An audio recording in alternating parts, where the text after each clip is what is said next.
Hello, everybody, and welcome to another Archons Corner. Today, we got myself, Dr. Sheep. We got Big Z. Hey. And we have Ewok. Hello, Keyforge community. And Ewok's going to introduce our special guest. Yeah, so a little international flair here, boys and girls. It is great to be back, and we have Dark Tidings officially released for the US, and we're very excited. But we went across international lines here, and we're bringing in a Canadian.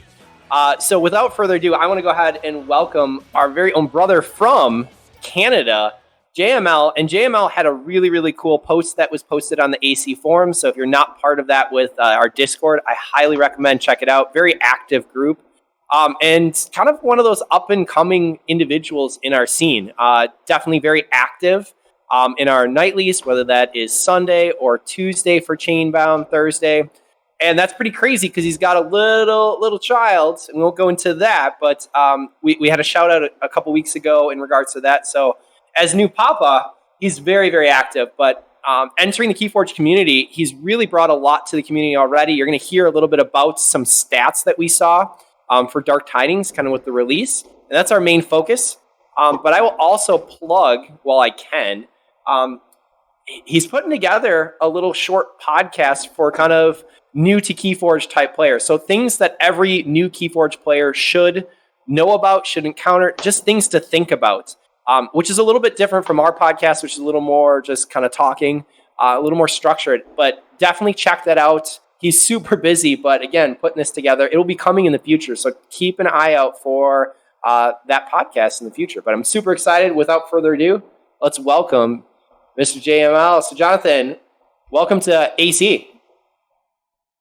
Thanks, Ewok. Thanks to all of you for inviting me. You know, it's a real pleasure to be invited to come onto the show. There's sort of a cliche that people like to say when you call into a radio station that you really like, long-time listener, first-time caller. Well, that's certainly, you know, I've been an avid listener of the podcast since I started showing up at AC's events, you know, like you mentioned, maybe about 6 months ago. Shameless self-promotion for everybody listening. The guys didn't ask me to do this. Those are Tuesdays, Thursdays, and Sundays. I'm stealing Dan's thunder a little bit. But for anybody listening who hasn't shown up to those, they're really fun. Would highly encourage it. And as I said, Dan will recap the details of that probably at the end of the cast, since I think even there's been some changes recently about max player count, given how popular the events have become. So that just tells you how fun they are. I have to say, Ewok, though, you know, I'm a bit disappointed. Here I thought my first podcast invite, you know, would be because you wanted to hear the luxurious sound of my voice or just my general presence. But no. You know, you actually brought me on to talk about the message that I posted in the AC server earlier this week, as you mentioned. Well, let's just stop it here then. Let's rewind this a little bit. Keyforge community with the luxurious voice coming to us from Canada, JML. There we go. That's much better. No. Of course, you want to talk about Dark Tidings. All of us want to talk about Dark Tidings. So, you know, let's recap sort of what happened. As everybody knows, obviously, we have this unfortunately staggered release of Dark Tidings over the past 4 to 6 weeks, and some regions in the world have had access to the set earlier than those in the US. In fact, I'd say most places in the planet have gotten it earlier than the US, unfortunately. And as a result of that, the SAS scores for Dark Tidings on Dexa Keyforge were delayed for accuracy and fairness reasons, and it finally dropped sometime the night of Monday, May 17th. I'd already gone to bed, but you know, I saw it when I woke up the next morning. And, on Tuesday morning, I did a little bit of analysis, some sort of number crunching to try and address a question, or actually not a question, a suggestion that's been floating around for a little while, which is Dark Tidings a bad set? I'd heard a lot of comparisons between DT and Age of Ascension, AOA, from those, who've been playing online or those who got decks, earlier. And even though some people like AOA, I think some people in this show included, a lot of competitive players look down on the set, and obviously that's not exactly an encouraging thing that competitive players want to hear. So I sort of wanted to test that claim and did a little bit of number crunching about that. So we're going to run through that. Now, unfortunately, because we're on audio only, I can't really show you the chart and table that I put together and posted. But for anybody who wants to see it, sort of just pop into the server, and say, hey, I want to see the DT chart that you guys discussed, and we'll either pin it or I'll message you. Did WOOKIE just drop in? As of right now, it is now pinned. Okay. Did Wookie? I noticed the Wookie just dropped in. Wookie, do you want to say hi? Hello. There's a Wookiee. Okay. I am here. Obviously. I took the day off just for all you guys. Oh, there you go. Obviously my assistant is back, like I said, on the server, so I'm able to now come back again. He came back. He had a big tumor taken out of him, so everything is good, and here we are. But I didn't want to interrupt you because no, it's okay. I'm curious to hear this. That's right. So, look, here's what I did. I basically looked at the distribution of SAS scores, for each set using a sample of 10,000 decks and compared them to Dark Tidings. And Nathan might hate me for saying this, but you can do this pretty easily if you're a Patreon subscriber by exporting the CSV file of 5,000 decks at a time, and you just sort by date added. So you get the first 5,000 decks, you get the last 5,000 decks that have been added to decks of Keyforge. You get a pretty good sample. You can start doing some analysis, that will give you generally correct answers. So, to answer the question of whether or not Dark Tidings is a bad set, what I tried to do is I focused on, and of course this is measured by current SAS scores. That's a caveat that I think we're probably going to end up discussing later. You guys may have discussing later. But I focused on 3 simple questions. The first one was, what is the average, or actually the median SAS score of Dark Tidings, and how does that compare to the other 4 sets? The second question was, and certainly this was an important question for me when I was opening Worlds Collide, what are the odds of pulling a really garbage deck? And the third, was what are the odds of pulling a highly competitive deck, a race car, which I defined as that. I defined as a deck as a SAS with, like, let's say 85 or higher. So what's the answer? Well, there's good news and there's bad news about Dark Tidings. The good news is that, Dark Tidings ranks decently in terms of the median SAS score. So, the average SAS for Dark Tidings, based on the sample that I did, it was basically like 63, which is better than AOA's, 61. And, it was close to Coda's 64. Worlds Collide and Mass Mutation fared better at 65, 68. But, it's not like you were pulling a worse deck than AOA on average, if you pulled a Dark Tidings deck. At least that's what the data said. And also, I would say in terms of the trying to minimize your odds of pulling a really garbage deck, let's call that under 60. In fact, Dark Tidings came in as the second best set below Mass Mutation. This is sort of detailed number stuff, but 22.6%, almost 23% of decks in the sample had a SAS score below 60. That compares to 23 for Coda, 24 for Worlds Collide, and a whopping 43% for AOA. So you almost had, a 50% chance of pulling a below 60 SAS deck for AOA based on the data, that I was looking at. By the way, Mass Mutation wins big there, only 7% below 60. And I thought the Worlds Collide thing, I know we're here to talk about Dark Tidings, but the Worlds Collide thing was interesting because you have this big debate about Worlds Collide. And you can really see the impact of Worlds Collide Brobnar there because, if you almost had a 50% chance of pulling Brobnar, and as we all know, that was quite a weak house. So on the metrics of average deck, you just pull a random deck, and on the metrics of am I going to get a garbage deck, actually Dark Tidings, according to the SAS scores, seems to do pretty well. What's the bad news? Well, I said there were 3 metrics, and we all know it's coming. It's a simple fact that based on the SAS scores as they stand today, Dark Tidings does genuinely seem to be far less competitive at the top end, even less than Age of Ascension. Now that I had done a sample, and when I had done this because we couldn't directly query it, but now that SAS has been properly sorted on decks of Keyforge, we can actually look at the numbers directly rather than looking at the sample that I did. And as of this afternoon, there are just 21 Dark Tidings decks with a SAS score of 85 or higher out of close to 59,000 decks that have been scanned into Master Ball. 21 out of 59,000. And I actually, it's pretty bad, and I'll give you the reason why in a second and show you the numbers about what that means relative to the other sets. It's considerably lower than the other sets, much lower than Worlds Collide and Mass Mutation. So the way I expressed that was in sort of inspired by one of AC's regulars, who shall remain nameless, but who purchased something like 26 displays and was utterly disappointed by what they got. How many displays do I have to buy? Y'all know who he is, but I didn't want to say it.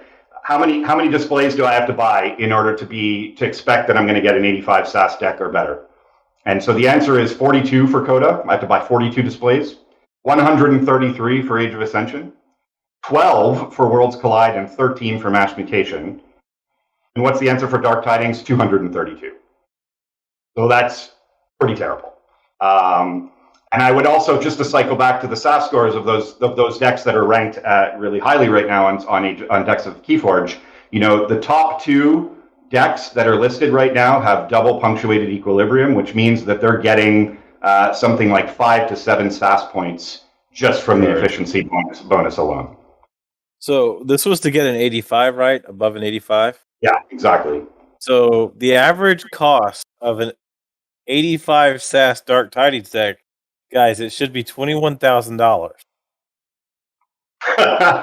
So if you're going to sell an 85, price it based on the number of sets you got to buy. That's right. That's your cost. That's right. It should be $21,000, people. Well, I think that it's actually interesting that right now, again, it's a little bit smaller sample size based on what's there. We've had it out for a month for many, many countries, but you're only looking at 21 decks that have been scanned worldwide that actually fulfill that criteria. That's fascinating. Based on SAS scores as they currently are. So here's my conclusions from all of this, and I'm going to punt this back to you guys to see what you think. I think that Dark Tidings, actually, based on this, is a pretty good expansion to play in all-in set sealed.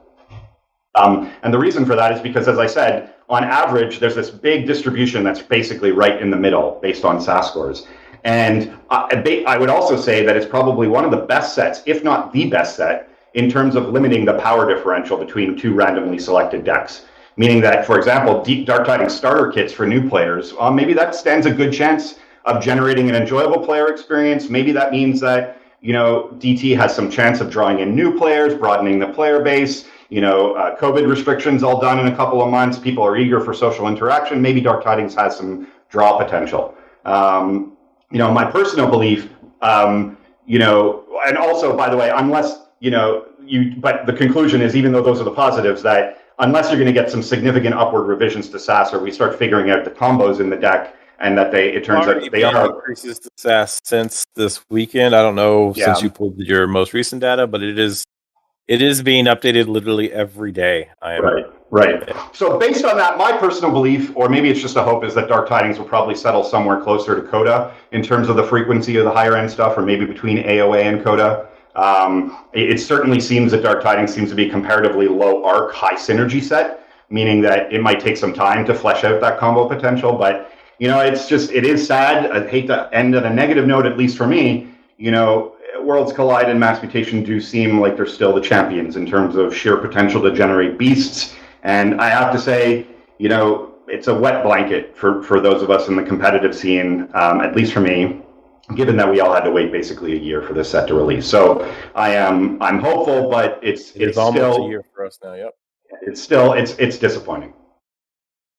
So agree, disagree, any takes on that? I'd love to hear what you guys think. Well, you had a bit there. I do got to say, if you are not new to the game, I do think the sealed experience, if it's all in set, is quite fun. We'll talk about this later, but I had a whole weekend of playing almost just sealed in set, and it was great. I don't think this is a good expansion for a new player to learn at all. It's too involved with the mechanics, the tie, the chains, all that. It's kind of rough to learn if you're new. But I do think it is a great set to jump in and play some sealed play. It's much more viable than a lot of the decks that we got back when we played AOA, because I played a ton of sealed AOA, and it is absolutely awful. So I never really got that experience out of any of the decks that I was playing 40 games sealed Dark Tidings very recently. So I think it is a better set to sit down and play just for the sake of playing. Anyone else on a comment on the competitive side of things? I think he hit on some stuff that I know Dan has been part of the conversations in multiple places on, in team and off. Hello? Yeah, I think this set, I think it's more competitive than other people are giving it credit for. it does seem less likely to make a silly, doesn't matter what you're doing, mass mutation deck with this. But one of the things that SAS traditionally maybe doesn't do as good with is when it really depends on what's in the other deck. And Dark Tiding decks are so dependent on what they're playing against now. If these are more paper, rock, scissors than it's ever been before, and there are low SAS Dark Tiding decks that, due to tide mechanics, are going to rock against offset and then just get absolutely destroyed onset. Sure. So, and how do you create this deck only metric that is truly meaningful when it doesn't take into account what you're playing against? I really think, like, for the next evolution of SAS would be he put a deck comparison tool together, but to actually then use that deck comparison tool to create a That comparison. well, not just a stat, but a competitive SAS comparison where my cards gain and lose score based off of what's in your deck. I mean, Which I talked to that with Nathan early on when we first looked at some of the MM cards that are really broken in a sense. Because you look at Vault's Blessing, you look at Krizap, like, it is a huge difference as to whether you're playing against another MM or not, right? Like, to the point where you might not be able to play the card at all on set play. So yeah, exactly those kinds of things. Or even in a much simpler way to think about is in Worlds Collide with just the bad Bane cards, which are almost always bad cards. But how much better is Scientist Bane when you're playing against a Tripletti deck or something like that? Right? Sure. Like, yeah.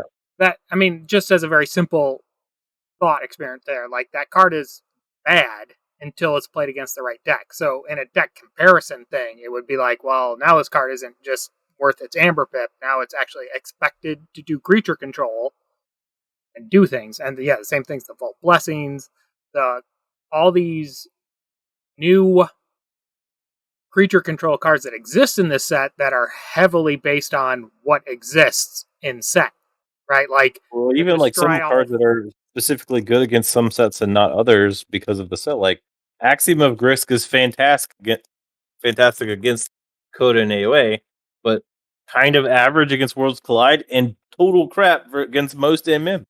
Right, and that, in the same extent there, like, how SAS is inflated in the past 6 months, right? Because there was a big correction to creature control, and like creature control values went up significantly on something like Gateway, which is really good versus which in the general meta we see, which includes Worlds Collide and Mass Mutation, like, creature control becomes really important.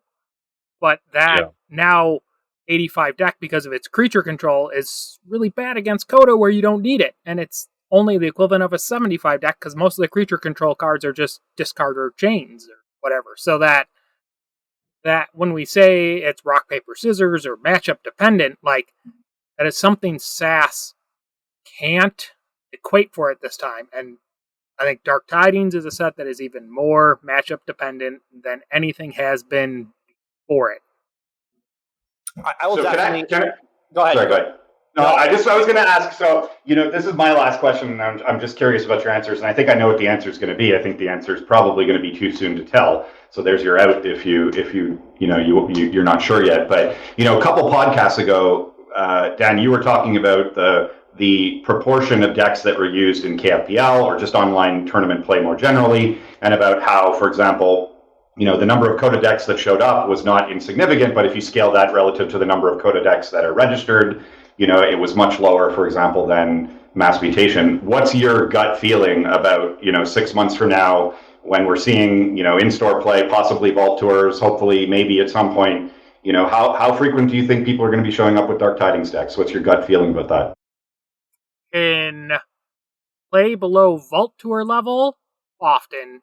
In Vault Tour top end KFPL, pretty low, because this set is much more difficult to figure out what's good, and being able to test it against a big enough variety is very hard, because a lot of people their primary Dark Tidings testing right now is versus other Dark Tidings, and that's not what you got to consider in the big meta.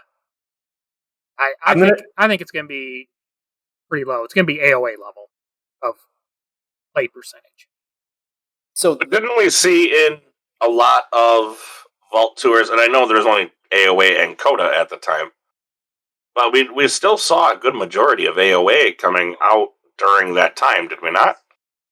Well, sure, you see a bunch of people bring decks that don't matter. Like, certainly people will play Dark Tidings decks, but I'm talking about the stuff that's going to make the day 2 cuts. You know, the stuff I guess I'm, in my elitist way, actually care about, right?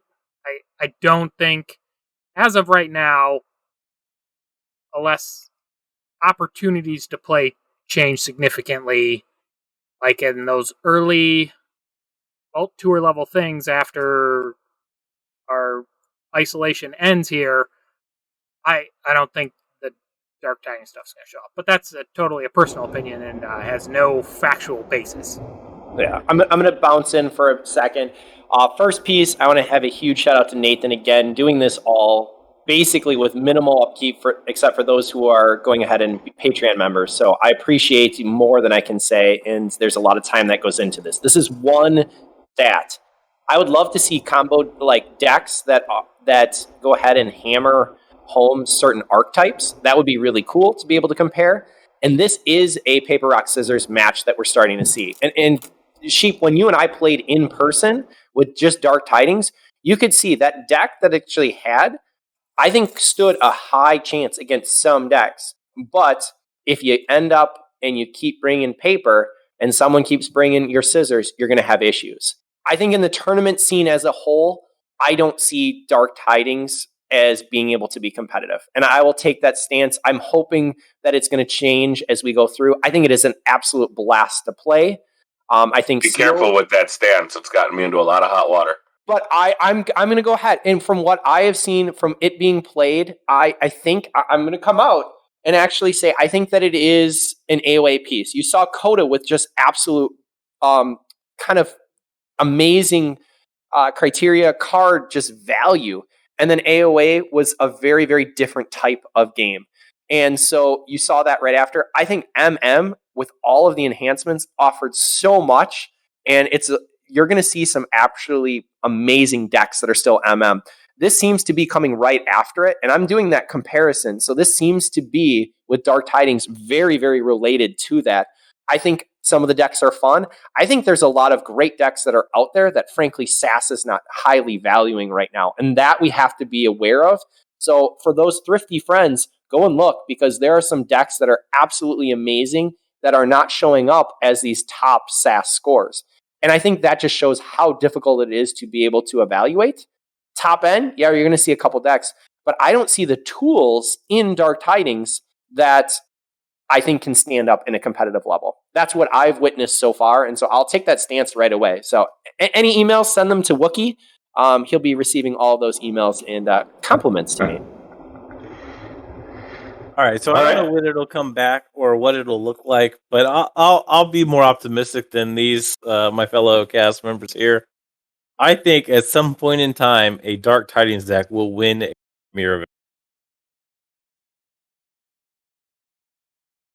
So that's my prediction. Are we talking Dark Tidings? I think the silence sealed? about summed that up. Not I mean, sealed. Yeah, it's good. It's going. You know, I mean, it depends. A non-sealed Premier event. I don't know. I haven't been thrilled with the set. Now, again, I haven't gotten as much as you guys because clearly I've been busy, but I'm not thrilled. I get that same vibe that JM's talking about, like the exact same vibe. It's strange.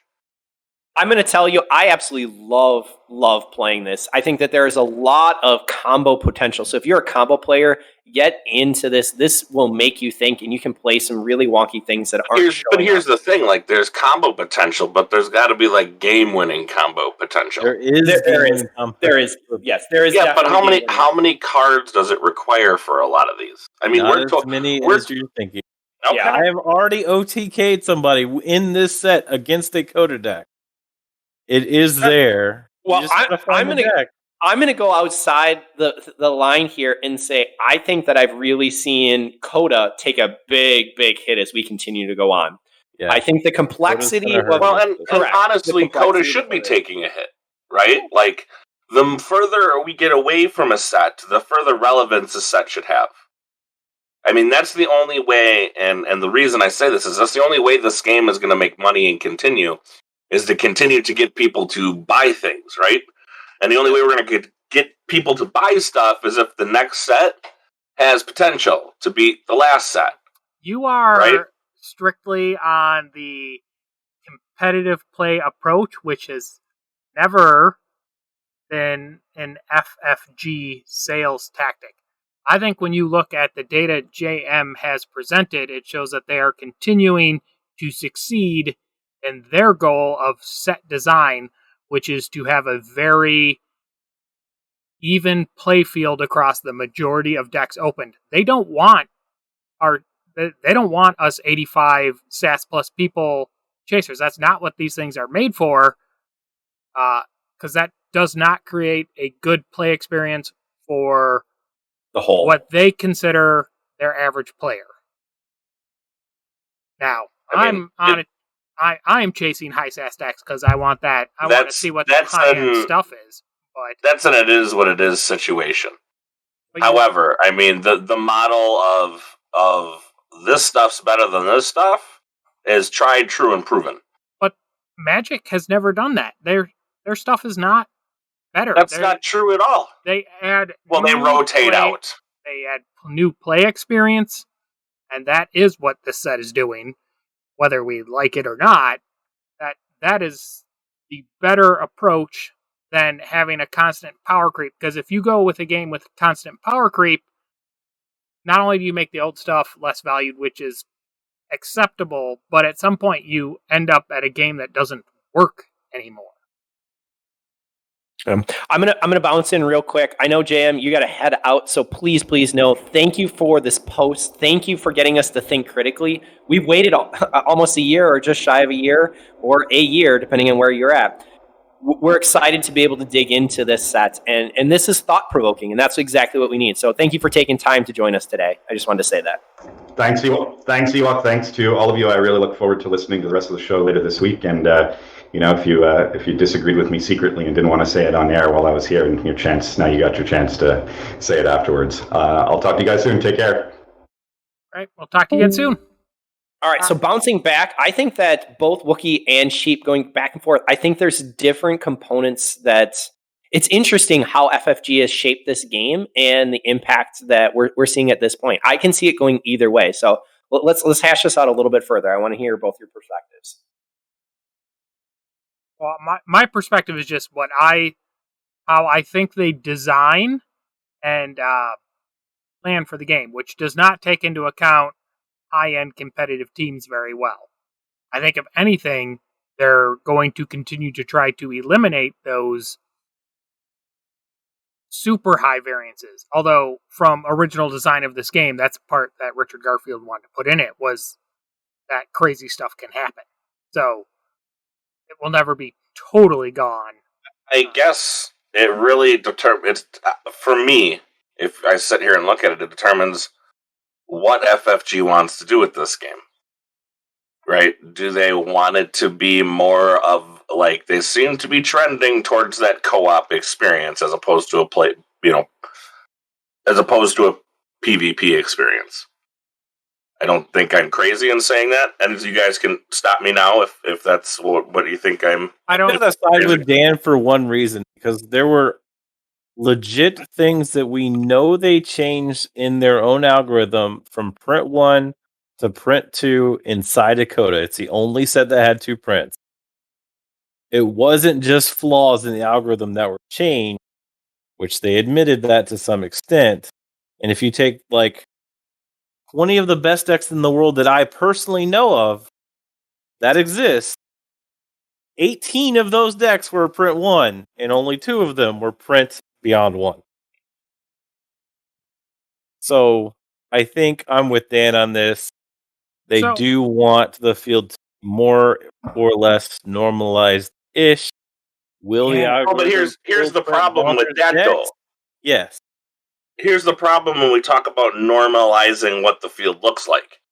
There's one thing they have to do that they said they wouldn't do, and that's set rotation. Well, except you have to get rid of the old if we're going to normalize what we have with the new. And then they don't though, because they haven't, and yet it is kind of the same. But you're talking this is set level. 5 as opposed to set 10. Well, I mean, 5 sets down the line, this might be different. At some point, if you're going to say this is the new norm, and you're going to continue funding a game, you have to get people to buy decks. Now, with what Jam's saying, I mean, Z, how much are you likely to go out and buy more decks? Like, realistically, and search for that white whale. I think you're looking at the wrong customers. So, you're looking at the... X-Ray is still going to go buy 100 displays. Just like X-Ray is a lost cause, okay? We love you, X-Ray. He's tapping the veins right now, going, I just need more. I don't one more. Case buyers or box buyers are their primary target. Their primary target, because of the price point of this game, is people buying single decks. So it is more important. The sealed player is where they thrive the most prior to the world shutting down. Like, my store alone probably sold 60 sealed decks a month just from sealed play. Like, that's not nothing. If that's times however many stores support this game, that alone in this country is a ton. Not to mention the billion Italian players that play it all the time. And then, like, almost every other countries are behind Italy and US based on the sales numbers. Wasn't the Vault Tour record close to 50% sealed to Archon formats? Is that correct? Or am I making that up? What do you mean by that? Half of the vault were sealed, if that's what. Right. So even in their opinion of top end play, they favor sealed. This game is designed more the around United States play. Grand Championship was like sealed disaster. Yeah, so I'm going to go ahead and interject because, man, there's a lot here. I think that I totally agree that when we're talking about variants, as we've looked at the last sets, DT here, you're seeing the set variance is starting to go ahead and narrow. And that's really, really cool and great for the game when you're playing sealed to sealed. So that is a phenomenal piece, and they are tightening it up. Even the idea of being able to not have set cycle out, guys, Coda is still viable today with Dark Tidings, with everything that's out. That takes some true planning and some forethought coming from FFG. So the designers, I give you a huge props, because for a game to be able to last, going forward, you had some foresight into that. I think the team environment, that's not what they intended. I do agree with Wookie that I think that they are moving towards more of a competitive versus player, but they're always been in this spot of they want it to be a beer and pretzel game. And we as competitive players are like, no, we want this. We're digging for those decks. And so you have this dichotomy where you have two different sides. I think they can exist. I think for a game, it's done very well. And I think FFG has actually gone on and done a phenomenal job to support the competitive, the cooperative by bringing in potentially new players. That's what we need to aspire as we go into the next area, to bring in more players. Because right now, the competitive field is still there, is strong, but we need more people coming into the game. That's the biggest thing. We do need more people. I think we were 100% heading in the right direction before the pandemic. Yeah. Hopefully we can get back on track where we started to be back when things go. In a nutshell, as far as the data goes here, like, I know the SAS is low. I'm going to tell you right now, if you're looking for a big SAS number, I don't think Dark Tidings is ever going to generate that number for you. I've seen how the SAS is designed for it. I've been part of it. I've been helping it. We're trying to solve that problem. But the intricacies of what makes a Dark Tidings deck good was not something SAS was initially designed to see. It's more than 2 cards in the deck, in almost all cases of top-end Dark Tidings. So that means in almost all cases, SAS does not easily see it. And there's so many little nuances of, you can raise the tide here and I don't have a card to do it. But, oh, wait, at the end of the game, it has much less impact. So again, go back a couple episodes. We talked about that. But dependent on when in the game you are. Should I have a card that impacts it? Am I choosing to go and take the chains? All of this impacts. I mean, for SAS to even get close to a score is incredible. Well, it's really hard to see because like basically the designer of a card's arc, you have to like this card needs the tide to be good.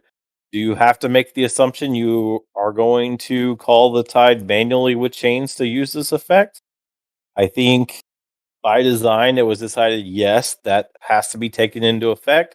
But what it's hard to balance is once you've done it for one card, you obviously don't need to do it for the next card, and your opponents aren't always going to take the tide back. So the next card in your next hand, its arc is getting a penalty because it assumes that you have to call the tide, but hey, that turn you didn't have to call the tide. It's a really, really complex system combined with a bunch of combos that are multi-tiered and the idea that SAS kind of has to assume to some extent you either don't have the tide or you have to take chains to get the tide, even with its tide mechanisms being counted in. So it's really weird. And as I said, I don't think you're ever going to see these big flashy SAS numbers for the decks that are going to end up being the best in the set. But you are going to end up with some decks coming from this at a way higher rate than AOA that there are not decks that are designed to get because they're doing stuff from hand that you cannot answer. Unless you get lucky with like discard and playing against me. And then you'll win. Because it will work. Yeah, it is interesting though to think about what WOOKIE was talking about and the top end competitive life, which in my negative section of Archon's Corner today, I think the dream of top end competitive Keyforge died with Alex Watkins. When he left, Vault Warrior left. I think that was like a thing he was leading. He came from card games that had that level of competition in them, and now that is not a focus. It's never been a focus for parent company Asmodee. I don't think it's going to be a focus for this game, which I am fine with top level being Vault Tours. That doesn't break my heart too bad. They just need to hire me. I'll go over there, run OP, and we'll all be fine. We'll have events every other week. Have you sent in an application? Let's go. I'll actually reach out. FFG, prove sheep wrong because we desperately need it. There are people who are buying boxes and boxes and boxes of this product. There is a competitive Keyforge community. I keep telling, and I will preach this until I am done with this game. I love the community. I'm still here because the community is absolutely amazing. I can sit down. I played Triad for ABR this week with Varian X, so shout out to you, man. That was we sat and talked afterwards and just talked about Dark Tidings in the decks. You don't have that in other games. You have people who become really divisive and they're hurting each other with their words. This is an open community where we're sharing decks. We're going ahead and just playing. I love that component, and that is the true heart of what Keyforge is. And let's see what our that top level Keyforge can really be. I do think that it can bring in more people, and there is so much potential here. And I don't think that it's going to go ahead and turn people from the community that we've built. It is a strong community. Preach. I agree. I don't know. I've come from enough other game systems where top end tournament play that we're looking for are run by the communities like the KFPL for that true ultra competitive top end stuff. And we may have to swallow the pill that's going to be that top end level of Keyforge play might have to be player run. But hopefully Vault Tours come back soon, because if there is not that level coming from FFG, that will be a killer. I do think that at Vault Tours there's a separation. Having been on some of the lower tables, you see that again deck matchups that may be really well at the top end. If you get pushed down, they're not so well, and you have a different type of clientele that's there. I would like to see it separated out for Vault Warrior. It is a lot more skill driven when you're playing best of 3 and you're going to go ahead and do a little bit more adaptive. When you're working on some of these formats, which again, we've done for Archon's Corner and KFPL has done it. The community, the competitive community as a whole has done a phenomenal job with that. But that's really what I'd love to see. And there's some people who are just showing up for Vault Tours because, hey, it's the local convention, or this is a convention that's within driving distance. That can be a piece. I don't think it's turned people off because everyone's been so welcoming and open. But it does go ahead and, kick you down a notch when you see it's the same people that are kind of at the bottom or in that area. So I would love to see a separation because I do think that there is a need for that competitive side. And I do think there's a need for the Vault Tour side. And running them simultaneously allows you choose what you need to, but have fun with what you want to, because that's what Keyforge is. Let's have some fun with it. I think Vault Tours will obviously be back. I mean, I don't think it's a question of whether they're going to be back or not. I'm sure they will be. The world has to open up again. I mean, the CDC changes, like, things are opening and they're opening fast, and we will see if we don't just get another giant spike of COVID around the United States that will shut everything back down, or like things are gonna fly open here. So, well, Sheep, That's what I'm hoping for. yeah, I mean, we can talk. So Sheep and I, we went down to a release for Dark Tidings. There were 17 of us that were there. By the way. Oh, hey, we drove. Well, it was just shy of 2 hours. I actually left directly from work and went down there. So we were down in Illinois in Crystal Lake, and there were people that were, it was a great community. And I would tell you, there were some individuals who had some knowledge, who had some background. It was a lot of the familiar faces, but there were some new faces too. I think I saw a Facebook post that was it Kansas, somewhere Missouri, somewhere had 18. So we're looking at, some of the spots are still very, very active and just seeking, let's get people together and let's play. And I do think that once we return, the online piece from TCO, the online piece from KFPL has allowed people to continue to play. And there are some who hadn't had that experience and were willing to come back. But again, when it's safe, I think that Keyforge is going to just absolutely take off and rock it because people are dying to be able to get out and to play. They're excited for it, and they're really excited for the new set and kind of what we can do with it. So there was some FFG organized play sort of news, I guess. I don't know. They have their Twitter account password, so they've been tweeting. And I don't think we talked about it, but last week the next cooperative print and play came out, right? Conspiracy has been released. You can go and play that, and then they've recently released all the pieces they didn't release on day one, like card backs and templates and stuff. Now this is my favorite one though. On May 12th, there's a brief interview with the devs, and Josh says, if you had to pick a favorite house, would it be Sanctum, Sanctum, Sanctum, or Sanctum? And Tyler replies with, haha, good news for you, it's Sanctum. And thankfully, at least Aaron comes back with unfathomable. Yep, it's my baby. So, this is why we say they are not interested in competitive play, because they like Sanctum. Which, but in Dark Tidings... To be fair, in Dark Tidings, Sanctum is pretty dope. But they have liked Sanctum previously to Dark Tidings. This is true. At least Aaron likes Unfathomable, and I do too as well. So, how's your Octonauts deck going? I have not opened my Tentaclid deck yet. Then his name's Octonaut. Octonaut, Omnipus. Octonaut, Omnipus. Octonaut, Omnipus. And the other big news is Flumph is cuter than Fuzzy Gruen. Ooh. In case you were wondering. Nice. I disagree. Well, you should have voted harder. Let's make a plushie. I only have one Twitter account. Vote with your money. Actually, technically, we have two. Just I'm the only one who uses both of them.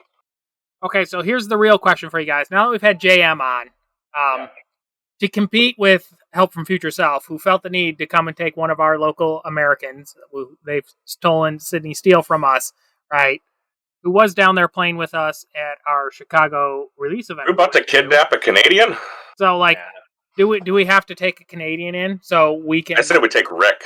Hit him right at the heart. Ooh, that would be mean. But do we need our own Canadian twang? I think so, eh? I love him, but he's a new dad, and so we're not going to put that pressure on. We also have 4 unique personalities already here with enough from Texas to Wisconsin. So, but you let us know, Keyforge community. Yeah. That's where you're really at. Tell us how long we are and that we need somebody nicer than us, which would be a Canadian. So what you're really saying is, who are we voting off this podcast, and who are we selecting to get on? No, so I who's don't. voted off the island? I don't want to see that vote. I am tribute. I am tribute. Volunteers tribute. So should I put this up on Twitter? Does Archons Corner do we have what other news? So you said they mentioned KFPL a lot, so while we're here, I don't know when this will go up, but we do have an event Saturday. It is a sealed-ish event. You get 3 decks that will be Dark Tidings. Each round you get to see your opponent's deck and then select from your 3 decks which deck you want to play. So you can play the same deck all day, or you could switch it up, play one each round depending on what your opponent is bringing. Either way, you're not stuck with that pick, and you kind of get to know what your opponent is bringing-ish because you got to see their lists. So it's sealed-ish. This allows us as streamers to cast our events and keep it a sealed type environment. Keeps the playfield balanced, kind of the thing we're doing over at KFPL. And this is a kind of a preview of what people will be seeing for Season 3 from the KFPL, because that is how the format will be. I just put the poll up on Twitter. You can follow Archon's Corner at Archon's Corner. Literally just put it up, and the vote right now is already one person says yes. And it's not me. So how did you word this vote? Just yes or no? Do we want a Canadian? Yes, I said, does Archon's Corner need a Canadian? Somebody already voted yes. Way to go, sheep. All right. You think I have a Twitter account? Are you nuts? Actually, you do have a Twitter account. I follow you on Twitter. What are you doing over there? I know this. Nothing. Anyway, my question. This is at 10 o'clock Central, 11 Eastern, if I'm correct, Z, for KFBL? Yes, 10 a.m. Central, 11 Eastern. And it's just the one event. There's nothing that's happening for our European friends, because I know that at other times of the year you'll run multiple events, so it's just we will be having qualifiers the month of June, so that is coming up. So I will get those organized at some point. Some of the qualifiers will have a later start time. So this is fun. This is actually the same format our release event we played in was. We got to open 3 and we could change them between rounds. But as we have all suspected, Dark Tiding games do go a little longer. So yes. I did not feel like I had time in between games to sleeve up and change my deck. Plus, my analysis was on point. I picked my best deck, and I said, these other 2 are no good. And when I got home and scanned them, I was indeed correct. Or not no good, but just not as good. Yeah, and for me, looking at my 3, I stayed with mine as well.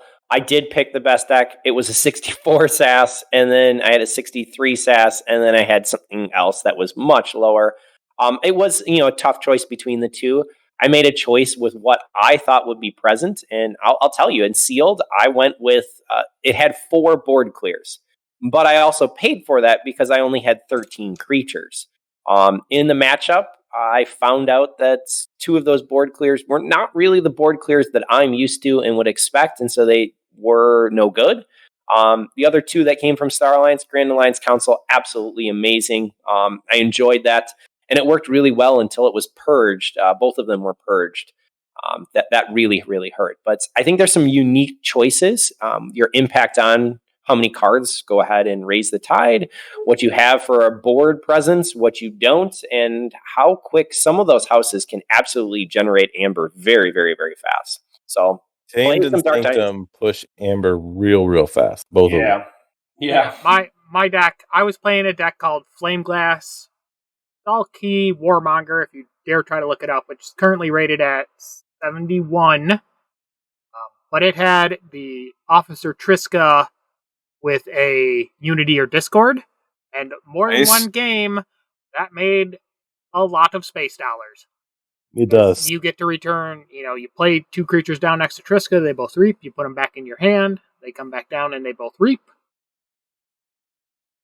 And if you can, that Unity or Discord also lets you return upgrades to your hand, so if you have some tasty upgrades, that also works. The deck had Book of LEQ and Biome Discovery. That's some significant money. LEQ is really good when you get to know what's on top of your deck. And, I got lucky. I had a deck with acceptable C, good A, and good E. And I still only went 3-1 with it. We played 4 rounds. I was watching the match and I saw something funny happen with LEQ. Somebody bubbles one player, and that player started his turn in Star Alliance, ended his turn by using LEQ, knowing what was on top of his deck because Bubbles put the card there. Yep. That was real funny. I was like, whiff. Yep. Total fail. I did have another deck I had a hard time passing up. The Logos line had double Eureka, double Hydro Cataloger, double Eddy, and I think twice, and 2 PI Swevens. Like, the amount of efficiency right there, if it ever survived. And as it turns out, I don't know how I feel about Hydro Cataloger after playing more. Like, Offset, it works once and then tide doesn't change enough. Onset, it's too much efficiency to give your opponent sometimes. It's all about what kind of combo you have and what their payload is. If you have the strong enough combo in deck with a gigantic payload, then it's worth it. If not, probably not. Yeah, it is very two-sided. Here's my question to you guys. I know you guys are talking a lot in set.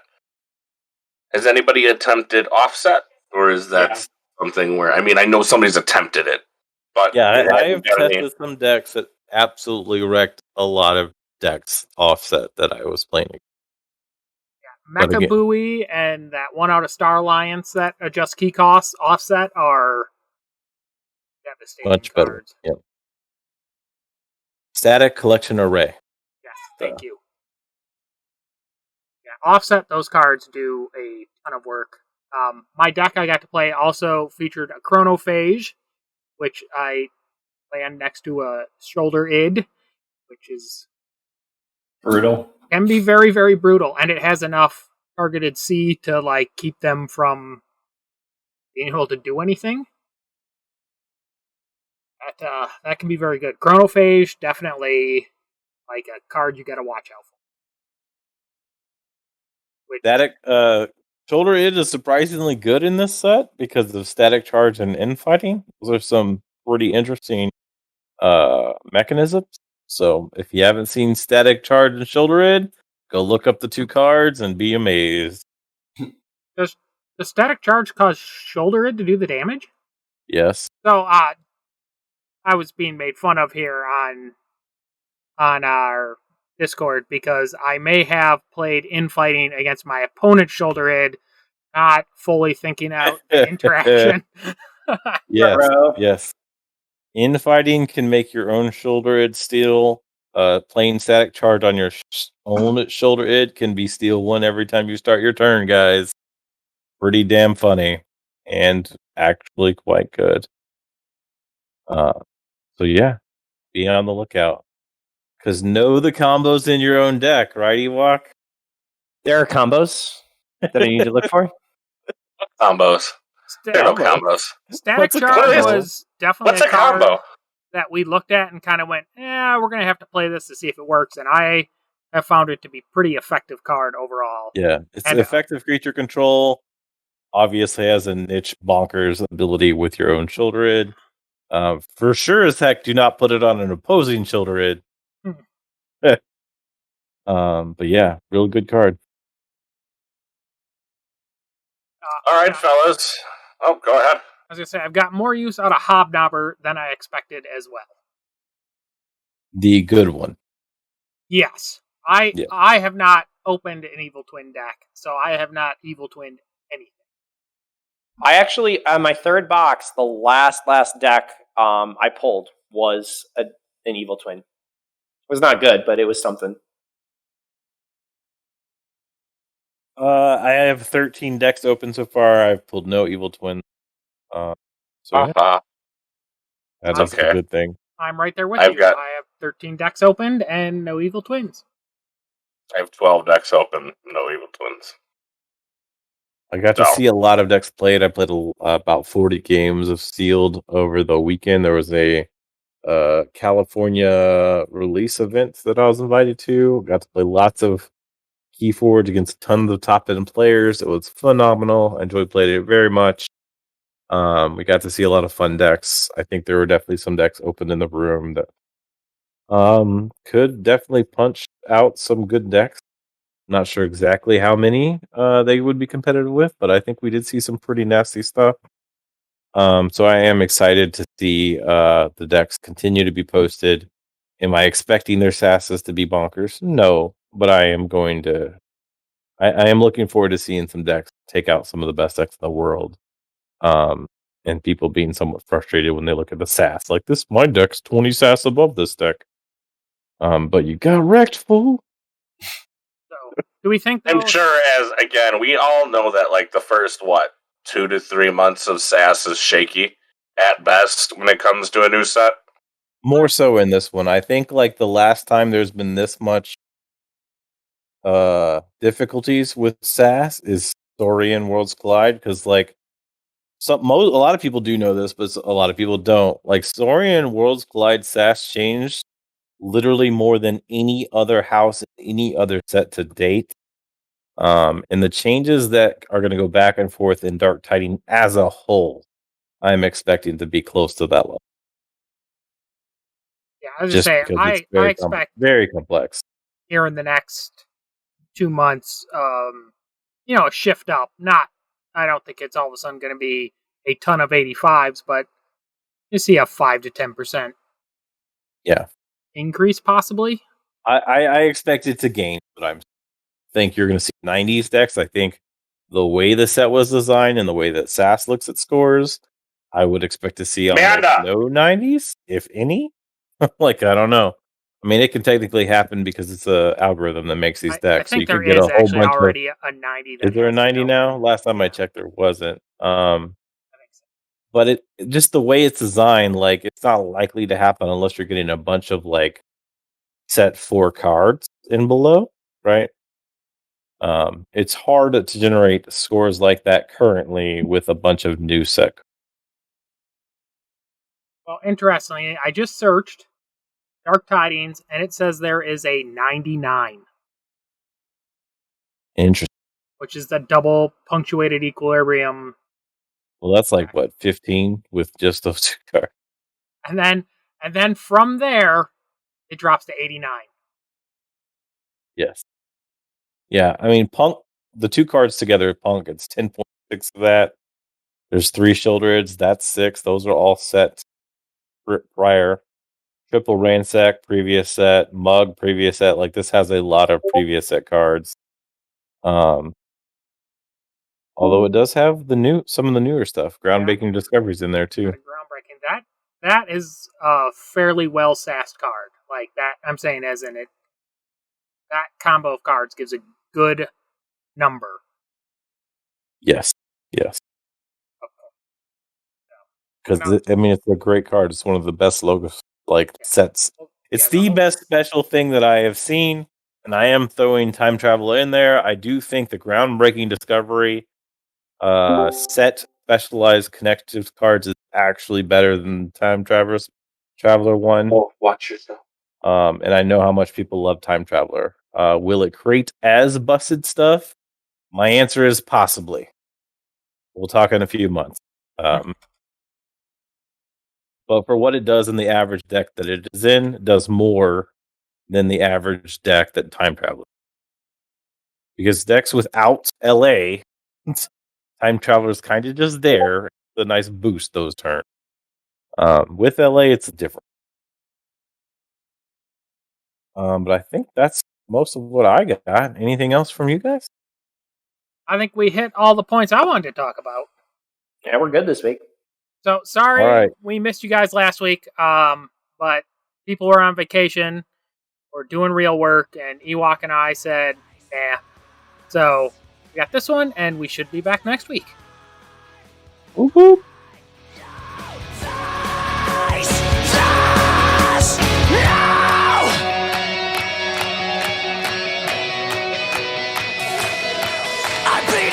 Digging deeper just to throw it away. I bleed it out, digging deeper just to throw